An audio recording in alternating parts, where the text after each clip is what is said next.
আসসালামু আলাইকুম বন্ধুরা, শুভ দুপুর, জুম্মা মোবারক। আজকে দুপুরের আয়োজনে ছিল এটা। আজকে আমি মেয়ের জন্য দেখো তেহরি রান্না করব বা বিরিয়ানি রান্না করব, যেটাই বলো। গরুর মাংস নিয়েছি প্রায় 2.5 কেজির মতো, চাল নিয়েছি 1 কেজি, ধুয়ে ঝরা দিয়েছি।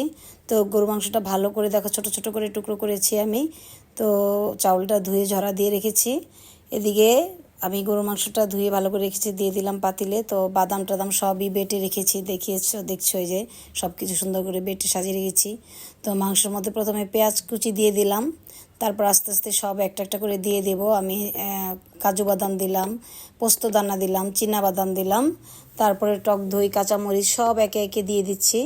তো এগুলো দেওয়ার পরে তারপরে দেখো এগুলো দিয়ে আমি একসাথে মেখে নেব ভালো করে। তো 2-2.5 চামচের মতো আদা দিয়েছি, 2 চামচের মতো রসুন দিয়েছি, যে যার মতো পরিমাণ মতো দিবে আর কি।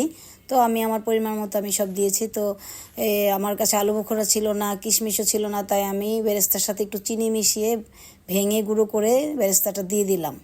তো এখন আমি ভালো করে এগুলো মেখে নিব। দেখো সব ইনগ্রিডিয়েন্ট দেওয়া শেষ।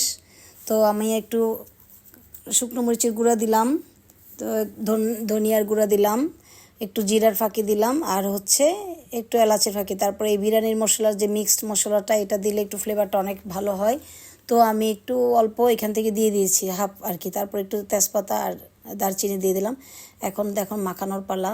যত ভালো করে যে মাখবে সেটাই তত মানে খেতে মজা হবে আর ভালো হবে। তো আমি আমার নিজের হাতে আজকে আমি সব করতেছি, মিনাকে দেইনি। তো আমি নিজেই মেখে তারপরে সরিষার তেল দিয়ে দিব এখন।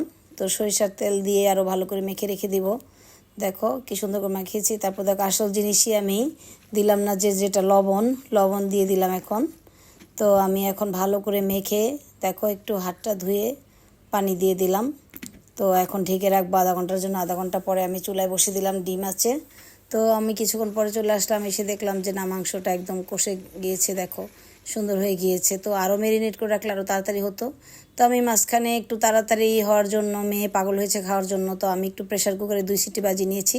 এদিকে পোলার চালটা একটু 80%-এর মতো করে নিয়েছি, হাফ সিদ্ধ আর কি। তো আলুটা একটু ভেজে নিলাম, আমার মিমো আলু পছন্দ করে। তো আমি তেহেরিতে বা বিরিয়ানিতে একটু আলু দিই ছোট ছোট করে। তো একটু দেখো জর্দার কালার দিয়ে দিয়েছি সুন্দর দেখানোর জন্য। তো আমি এই যে আমার মাংসটা হয়ে গেছে কুকারে, তাড়াতাড়ি করার জন্য, নামাজের দিন ও খাবে, খুব হয়ে গেছে, ক্ষুধা লেগেছে। তো দিয়ে দিলাম। এখন আমার মাংসটাও সিদ্ধ হয়েছে, আলুটা সিদ্ধ হয়েছে। তো আমি লেয়ার করে দিচ্ছি, যেহেতু রাইসটা আগে করে নিয়েছি। তো দেখো একবার আমি মাংসটা দিয়ে দিলাম, তারপর রাইসগুলো দিয়ে দিচ্ছি লেয়ার করে। তো আমার রাইসটা এখনও গরম আছে, ঠান্ডা করিনি। আগে আমি অনেকবার রান্না করেছি ঠান্ডা করেই, তো আজকে তো সময় ছিল না। তো তারপরে দিয়ে দিলাম একটা লেয়ার উপরে ভেরেস্তা, দিয়ে দিলাম কিছু কাঁচা মরিচ, দিয়ে দিলাম মটরশুঁটি। দেখো কত সুন্দর লাগছে ইয়াম্মি, আসলে দেখতে যেমন সুন্দর, খেতেও তেমন হয়েছিল সুস্বাদু। আমার মিমো তো খেয়ে বলতেছে আম্মু অনেক মজা হয়েছে। তারপর আবার মাংসর লেয়ার দিয়ে দিলাম, একটু বেরেস্তা দিয়ে দিলাম। তো মাংসর লেয়ারটা দিয়ে আবার রাইসটা দিলাম, 2টা লেয়ার করে দিলাম, সবগুলো রাইস দিয়ে দিলাম। এই তো দেখো রাইসগুলো দিয়ে দেওয়ার পরে বেরেস্তা দিয়ে দিলাম, আবার মটরশুঁটি দিলাম, কিছু কাঁচামরিচ দিলাম। এখন দিয়ে দেব একটু ঘি। তো ঘিটা দিয়ে আমি ঢেকে রাখবো। তো এই দেখো আমার এটা লেয়ার করা কমপ্লিট। তো আমি একটু ঘি দিয়ে দিলাম, 2-3 চামচ ঘি দিয়ে দিলাম, কারণ এটাতে প্রচুর পরিমাণ আগেই তেল দেওয়া ছিল। আর মাংসটা একটু চর্বি জাতীয় মাংস ছিল, হাড় ছিল না, শুধু মাংসই নিয়েছি আমি আজকে। তো দেখো এখন ঢেকে দিয়ে একদম 10 মিনিট বা 15 মিনিটের জন্য রেখে দিলাম। তো এই তো আমার ফাইনাল লুক, দেখো আমার বিরিয়ানিটা কমপ্লিট হয়ে গেছে।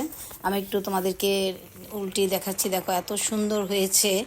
তো খেতেও এরকম সুস্বাদু হয়েছে। তো আমার ভিডিওটা কেমন লাগলো তোমরা জানাবে, আর দোয়া করবে যেন সবাই ভালো থাকে। এবং আমার ভিডিওটা ভালো লাগলে অবশ্যই শেয়ার করে দিবে এবং ইনবক্সে জানাবে। আল্লাহ হাফেজ।